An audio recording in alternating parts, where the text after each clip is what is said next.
And that was concert pianist Carol Wiebe, also the executive director of Radical Connections, playing us a wonderful Schubert prelude. And we would very much like to welcome you to Radical Connections' monthly live stream from the GigSpace location in Ottawa, where we are living and working and making art on unceded, unsurrendered Algonquin territory. And tonight we have the wonderful storyteller Kim Kilpatrick, who has written and presented 3 one-woman shows which have been toured across Canada. And she is also very involved with the blind community, especially in making the arts more accessible in creative ways. And tonight she will regale us with the first part of Flying in the Dark from the first of her one-woman shows. And the first part of it, where we will learn about Kim's experiences as a blind person in a seeing world as a young person. And so, without further ado, I will introduce Kim and Ginger. Thank you, everybody. And thank you, Carol. I just love Schubert, and I just love his lyrical melodies. And I almost thought, oh, I could just listen to this all night. And then I realized, no, I have to do some storytelling, which is also wonderful. So it's so good to be here, and so important that the work that Radical Connections is doing, bringing the arts to more people and making it more accessible. So I'm very excited to bring you the first half of Flying in the Dark. A character in one of the wonderful books my parents read to me said she was afraid of the dark. I couldn't understand it. Why would anyone be afraid of the dark? I mean, there were things in my world that scared me. I hated loud construction noises or touching squirming, slimy snakes. But the thing that scared me the most was the drain in our bathtub. When I pulled the plug, I would leap out of the tub frantically because I was sure with that sucking, gurgling noise, that drain was sucking the water and everything in the water, most especially me, down into its depths, never to be seen again. But the dark? No, I thought of the dark like a warm, friendly blanket. When it was dark and other people spoke in high, anxious voices or walked with hesitant steps, I spoke calmly. I moved around freely. My world has always been filled with sounds, textures, scents, and words. Sounds I loved, like the voices of my family, the singing of birds, the ringing of bells. Sounds I hated, like the awful loud squeal of fireworks, those loud construction noises, and especially the sound of that bathtub drain. Textures I touched eagerly, like furry animals or velvet. Textures I hated, like raw hamburger or the inside of the pumpkin. Scents I breathed in eagerly, like baking, pine trees, or the world after it rained. Scents I recoiled from, like geraniums, fish, and liver. And those words I loved, like flying, dark, and dragon. And then there were those other words. Even before I understood what they meant, I didn't like them. Spoken in condescending, hushed voices. Oh, look at that poor blind girl.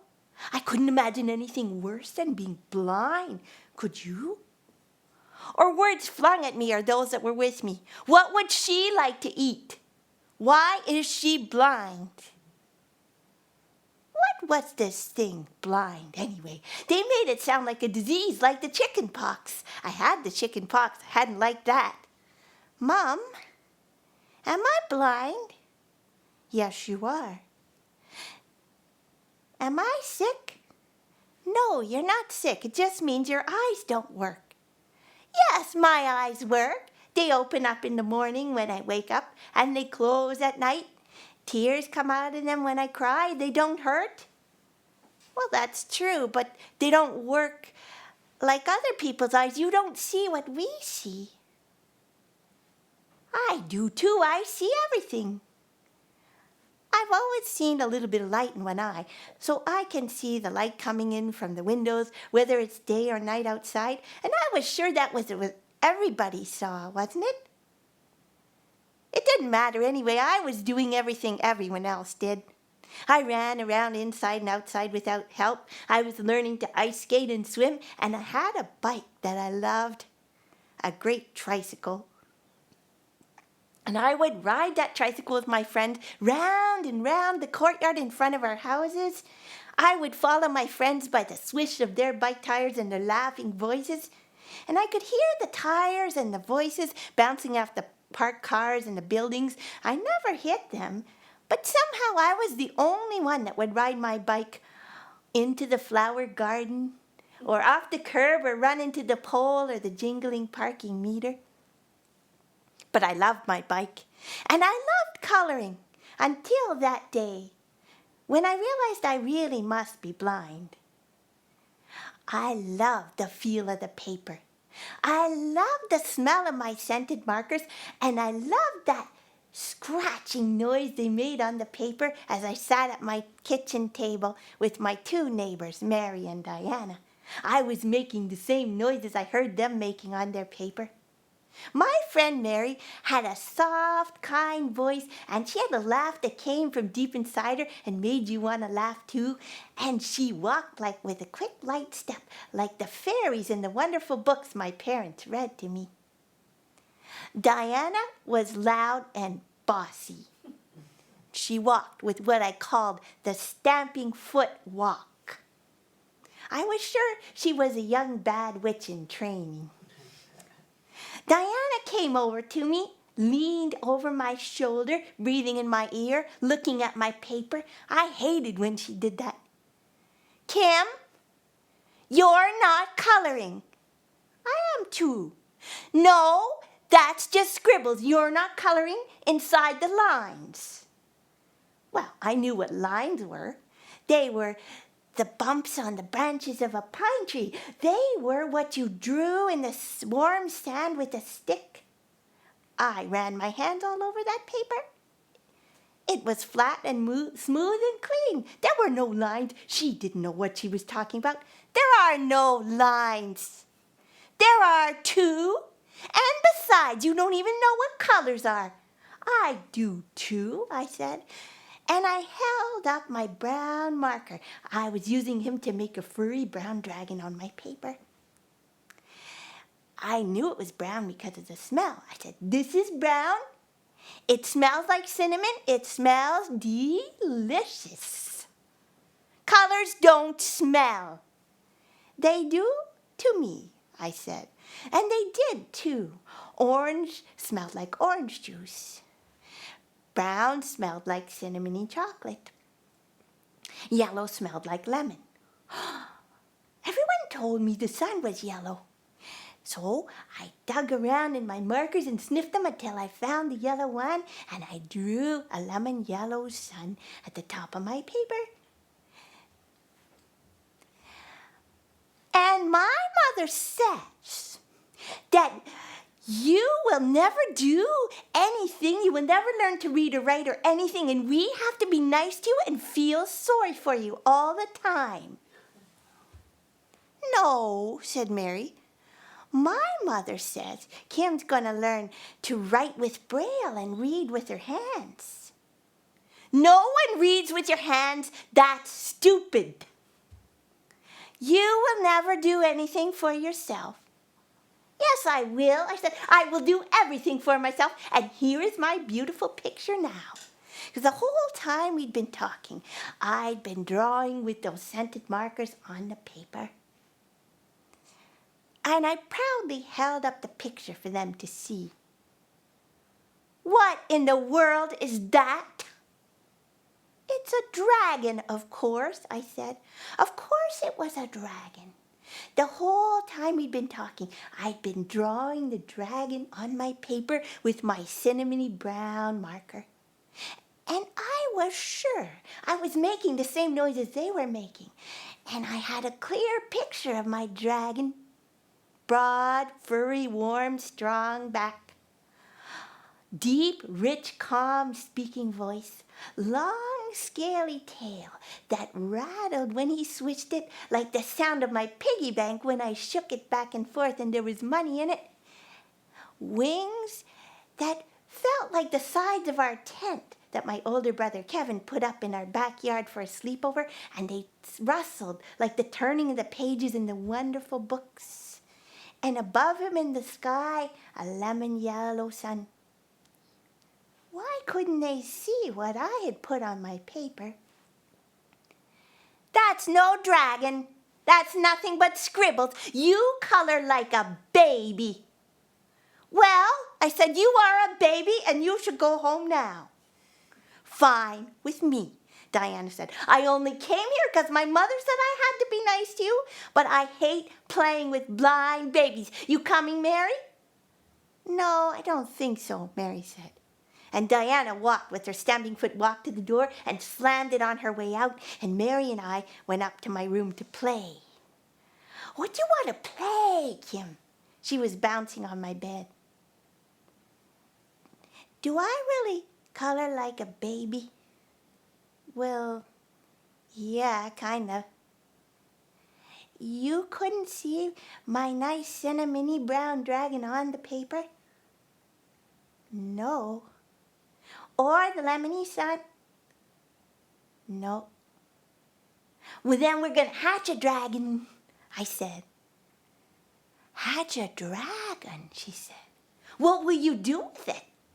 I will ride on it, I said. I will ride it up into the sky where I can listen to the stars. They ring like little bells, and then I will touch the sun. You can't touch the sun, Kim. It's too hot. Oh, no, it's only hot in the day. At night you can touch it. At night it cools down, and you hold it in your hands, and it smells like a nice smelling lemon, and it's rough on the outside like that.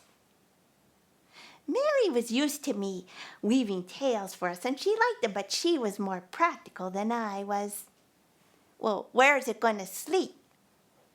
Well, it curls up in here, shrinks down to the size of my stuffed animals, so it comes in here and helps me color inside the lines and ride my bike and everything. What does it eat? Must eat a lot of food. No, it eats the foods you don't like yourself, like Brussels sprouts and liver. Well, and doesn't it breathe fire? Isn't it dangerous? Nope, only breathes fire when Dad needs to start the barbecue. Boy, you're lucky. Can I ride it? Well, you can ride it with me, but Diana will never ride it. And we will take it over to her house and have it breathe fire on her perfect pictures and step on her bike. Well, how do you hatch a dragon anyway? With eggs, I said, and I dug in my dresser drawer and pulled out some of those little chocolate Easter eggs left over from Easter, those tiny foil-wrapped eggs that smelled so good, and the foil crackled when you held them in your hands, and the perfect shape to fit in your hands. These are dragon eggs. I thought they were Easter eggs, though. Oh, they're Easter eggs when you need them to be Easter eggs, and they're dragon eggs when you need them to be dragon eggs, I said. And how do you hatch them? Well, first of all, you have to take the foil off so it's easy for the baby dragons to come out, and then you put them on a nice warm place like the windowsill, and then you have to talk to them and tell them what kind of a dragon you need to have so you don't get a mean one. So we did that. We took the foil off the eggs, 1, 2, 3, 4, 5, lined them up on the windowsill, and then told them what kind of a dragon I needed to come out of those eggs so I could be just like everyone else. These eggs smell pretty good, Kim.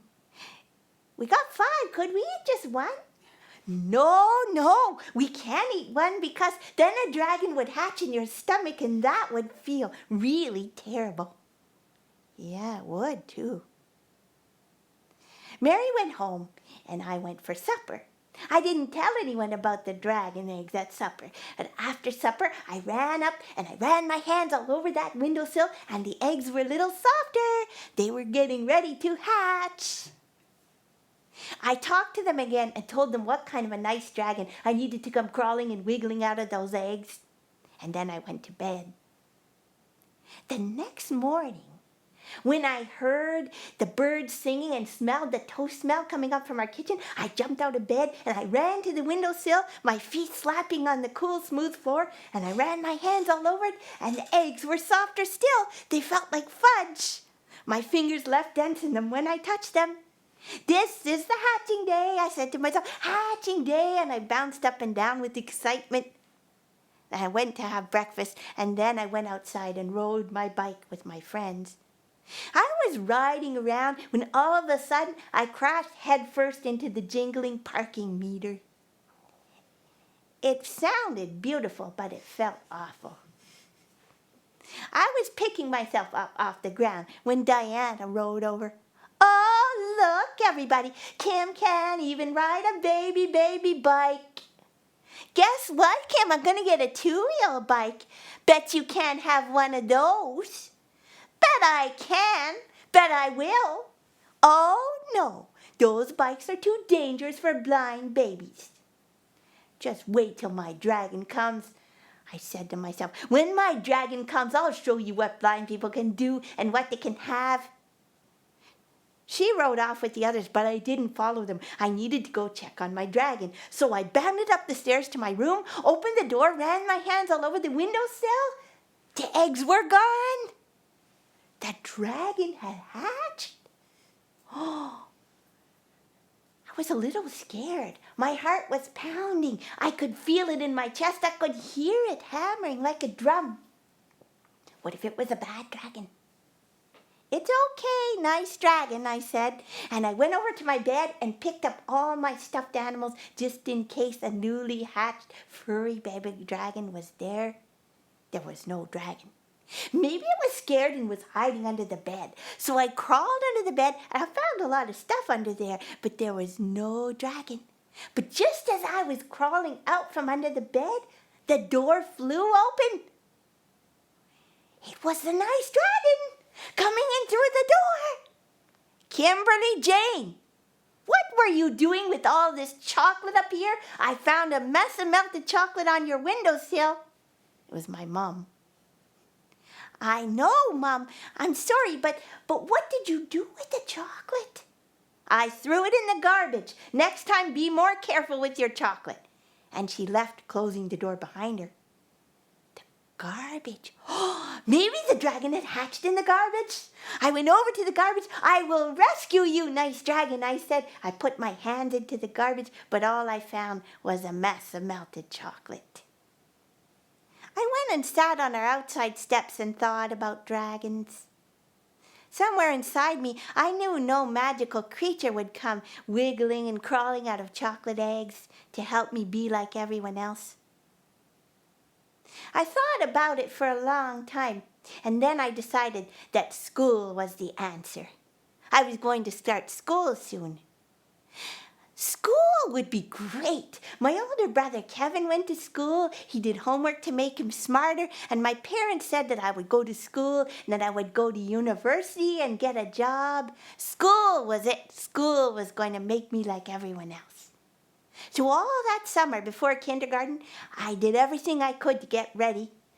I went shopping with my mom for great school supplies, and then I learned the whole school playground. I knew every inch of it. I loved to go on the slide and climb on the monkey bars and swing on the swings, and not those baby swings, but the big kid swings where when you pumped your legs, it was like floating, like flying up to the sky to touch the lemony sun. The first day of school came, and I could hardly wait to leave. Come on, I have to get to school. My brother took forever to get ready, but finally he came, and my mom and my brother and I walked to the new school and opened those big doors. It had a wonderful school smell of pencils and erasers and glue and floor polish and a lovely school bell that rang and lots of kids. My mom took me to my new class, and I met my new teacher, Mrs. Crow. She had a voice that sounded just like the crows in the trees, an awful voice. And she didn't sound happy or friendly or wanting to meet me at all. With a cold, heavy hand on my shoulder, she took me to a desk, pushed me into it, and said, "Now you sit there and don't move so you don't hurt yourself." But I wanted to move. No, I needed to move. I couldn't look around the room to see what was there like everyone else could. I needed to feel what it was there. I needed to know how many desks there were, whether there were toys or craft supplies. So I got up and I counted the number of desks. 1, 2, 3 desks between me and the wall, and on the wall was, "I told you to stay in your desk so you don't get hurt." She pushed me back into my desk. Diana and Mary were in my class. Mrs. Crow put one of them on each side of me. Then she asked us what we needed to bring to school. What was the name of our school? All of these questions I'd practiced with my parents, and they told me to put my hand up nice and high and not interrupt. And I did that. But she never picked me to answer anything. It was like I was invisible. The very first thing we were going to do ever in our school career was to cut out shapes using scissors and construction paper and shapes as guides. When I felt all around my desk, there was nothing on it. But I'd done this kind of thing all the time at home, and Mary said, "I have lots of shapes and scissors and paper. We can share." I loved the way the scissors cut through that construction paper with a great noise. I loved the feel of the shapes. Triangle like a piece of pie, circle like the lemony sun, square like a present in the box. We were having fun figuring out how I could cut out the shapes when Mrs. Crow swooped down on us. "Mary, don't you ever give Kim scissors. She's not allowed to use scissors." "But I use them all the time," I said. "Yeah," Mary said, "we use them all the time." "Well, she's not allowed to use them in this classroom. Now, boys and girls, who would like to make shapes for Kim to take home?" Several classmates volunteered eagerly, and Mrs. Crow picked Diana to make my shapes. This was awful. I didn't want anyone else's shapes. I wanted to make my own. I especially didn't want Diana's stupid, perfect shapes. So while they were cutting out the shapes, I just sat there feeling small and useless. I pulled myself inside into my imagination and tried to think up a story, but none came to me. I wondered if Diana was right and I would never learn to read or write or do anything at school. But what about my parents saying I'd go to university? Did they use scissors in university? When they finished, Diana passed me some shapes, and I ripped them into little pieces and dropped them on the floor under my desk. I loved the sound of the ripping shapes. "See if I ever do anything for you ever again," she hissed at me. "Oh, Mrs. Crow, I made beautiful shapes for Kim, but she ripped them all into little pieces." Next, we did finger painting. I wasn't even allowed to do that. How could I hurt myself finger painting? When the loud, harsh bell clanged for recess, I leaped to my feet and started to running for the door. Mrs. Crow ordered Mary to take me outside. Mary said I could find my own way, and Mrs. Crow said I couldn't. We were having fun climbing on the monkey bars when she swooped down on us again, her cold hand on my shoulder, and she said, "No, I'll take you to the swings." But she didn't take me to the big kid swings. She took me to those baby swings with the bars that come down in front of you and make it feel like you're sitting in a cage. Poor little blind girl on display. Things did not get better. Not that day, not that whole year. If Mrs. Crow wasn't ignoring me, she was speaking to me in that overly loud, overly condescending voice, like I couldn't think for myself or couldn't hear. My parents begged her to let me do everything that everyone else did, but she wouldn't.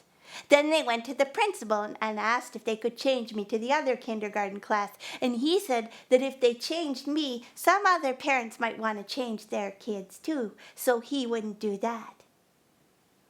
I was so glad when I made it through that year. That school smell that I had loved so much had started to make me feel sick to my stomach. And I was confused because if I was at home, I was expected to set the table, bring my dishes to the sink, clean up my room. Saying I'm blind, I can't do anything, never worked at home. It was summer and I was so glad until my parents told me that I would be going to a new school for grade 1 on a school bus to a class for kids who were blind like me. This was awful. Mary said, "How exciting, Kim. You get to go on a school bus, have adventures like in your stories." Yeah, I guess so. "It's about time you went to school for blind babies." Shut up, Diana. It'll be a great school. But I was sure it wouldn't be. I had pictures of us all sitting in baby swings at recess and sitting in rows where people made things for us all the time because blind people were no good at school. I walked very dejectedly into my new class for grade 1. My new teacher was Mrs. Linden. She had a beautiful soft voice like a good witch with a gentle hand on my shoulder, and she let me explore the room and touch everything. And she let me use scissors when we did crafts. And then just before recess, she passed me a card with dots on it, and she said that was my name in Braille. She said after recess, I would learn to read that Braille with my hands. And that first recess, I swung on the big kid swings, pumping my legs, floating up towards the lemony sun, chanting to myself, I will learn to read with my hands, read with my hands, read the Braille. I loved learning Braille. I knew it was way better than print. For one thing, you could read it in the car and not feel sick. You could write stories that only you could read, and you could read it in the dark at night under the covers and not get caught. And besides, I got special books in the mail in Braille from a library. None of my sighted friends got those books in the mail. Where did that name come from, Braille? I found out by reading what became my favorite book. It was all about Louis Braille. He invented Braille in France long, long ago in the 1800s, and he was blind too. I loved that book, and he was a musician. I was a musician. I was starting to play piano. I think that piano is even better than coloring because I could play low, deep chords for the wonderful dragon, and I could play high notes for the lemony sun, and making melodies and harmonies. I felt smart at school and at home, but outside after school there was still Diana saying blind babies couldn't do anything. And I tried to ignore her.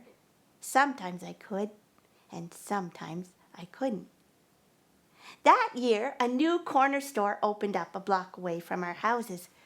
We loved to go there and use our money to buy and share candy. It was so much fun.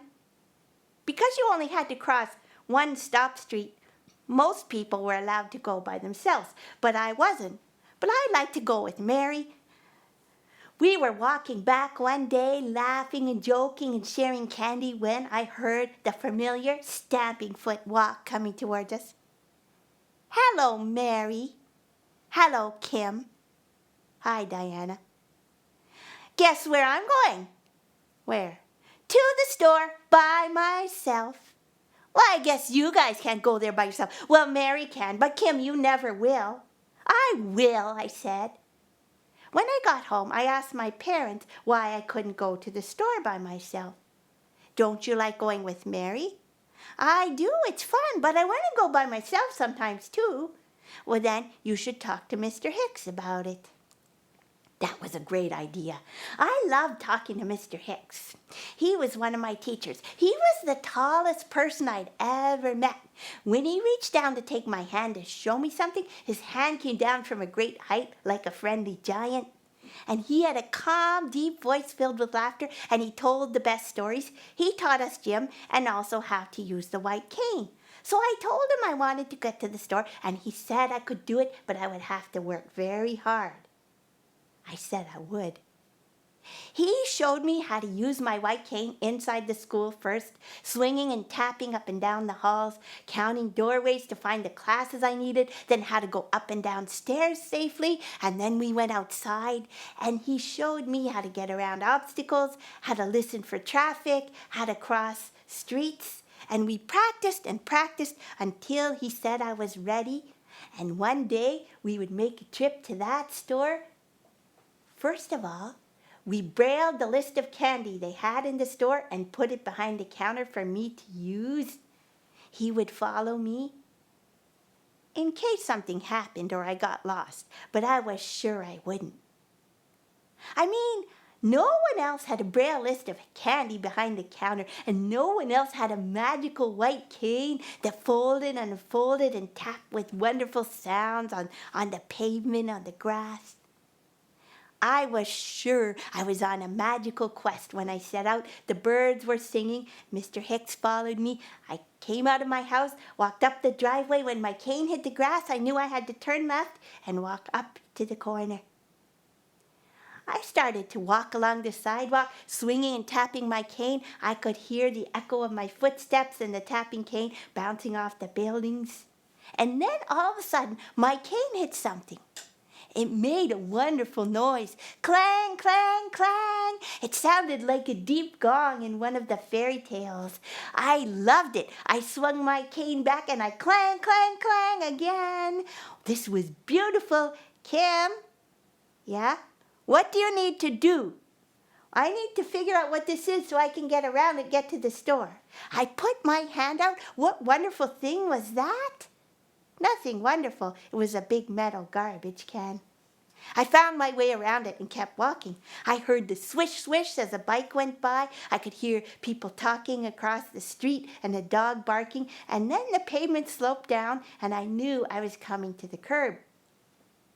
I found the curb with my cane and then I waited. I was supposed to wait till I heard no traffic in the intersection.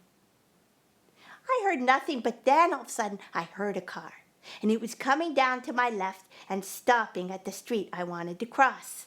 I waited. The car waited. Kim, what do you need to do? I need to wave him on, I said, so I can get to the store. He showed me how to wave him on. I brought my hand from left to right across my body, and all of a sudden the car disappeared in a squeal of tires. Now the street was clear. I crossed the street, and as soon as I stepped up on the curb, almost at the store, I heard a beautiful noise. It was a hot day, and it was the sound of the sprinkler watering the lawn in front of the store. Who doesn't like to go in the sprinkler in a hot day? I heard the shh, shh, click, click of the sprinkler, and then I was standing under the stray of the sprinkler. I was turning into a mermaid. I was turning into a fairy in a magical pool. No, wait, I had to get to the corner store. So I came out of the sprinkler, and I found the path to the door. I pulled open the door and then put my head inside and sniffed. This is what you can do to figure out that you're in the right store. But that wonderful corner store smell filled my nose. Magazines and chocolate, newspapers, all together. I was in the right place. I stepped in and then I listened for the cash register. I knew it was on my right, and I walked up to it. Good morning, Kim, the store owner said. What would you like today? I would like to read my braille list of candy, please. Even though I knew what candy they had, I wanted to read the whole list, and I stood there and did that, feeling very grown up and important. I picked something that would last a long time. A pack of gum. A pack of juicy fruit gum, please. He handed it to me. I paid him. I opened that pack of gum right there and took out a piece and put it in my mouth and bit down. Delicious. This is the most delicious gum I've ever tasted. I did this by myself, you know. I know, he said, I saw you. Just like Mary and Diana, I did it all by myself with my cane. You did great. Thank you. I retraced my steps. I stood for a while under the fine, soft spray of the sprinkler, chewing my wonderful gum. Then there was no traffic in the intersection, and when I reached that garbage can, I clang, clang, clanged a few times just for the joy of it. Then I had to find my house by counting the slopes of the driveways. And then I heard our wind chimes, and I turned in. Mr. Hicks said I could go there by myself any time now. He congratulated me and left. And I knew that I had to go and tell Diana something. I heard her in her yard playing with her boring Barbies. So I went over to the fence. Diana? What? I just want to tell you that you're wrong about blind people. No, I'm not. Yes, you are. Guess what I did? What? I went to the store by myself. I bought gum by myself. I came back by myself. Oh, yeah? Yeah. Let's see the gum then. I pulled it out of my pocket, but I held on to it really tight because I didn't want anyone, especially not her, having even one piece of the precious gum. Well, you didn't go by that yourself. That man took you.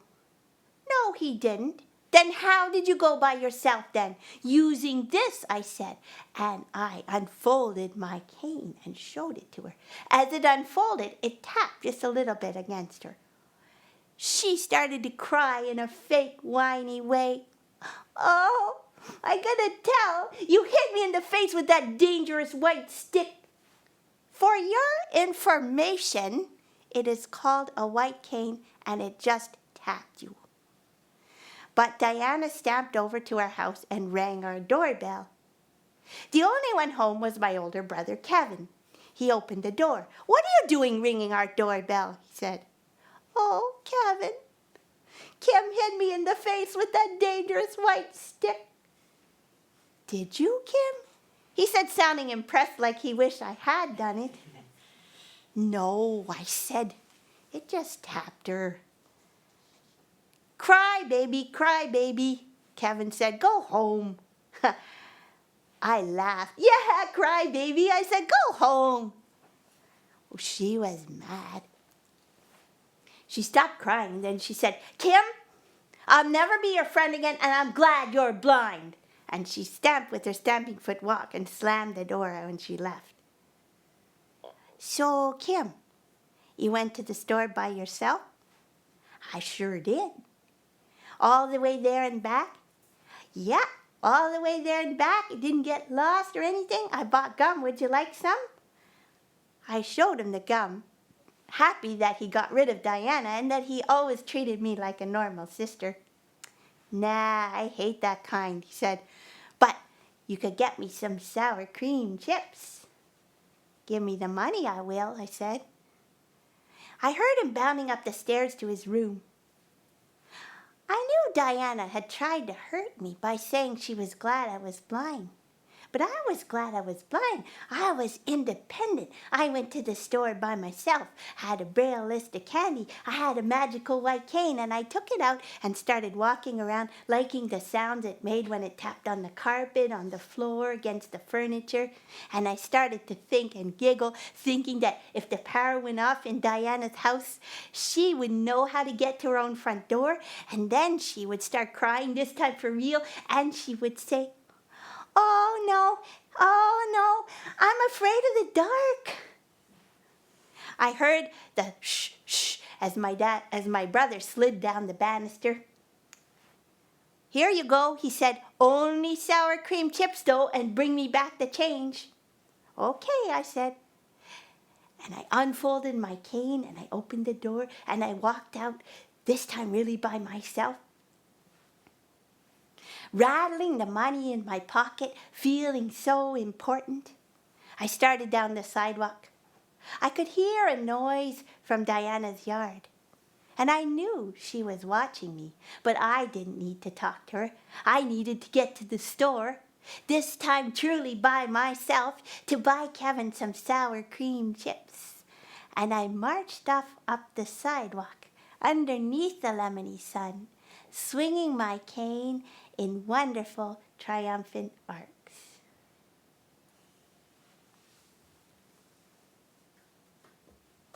Ready?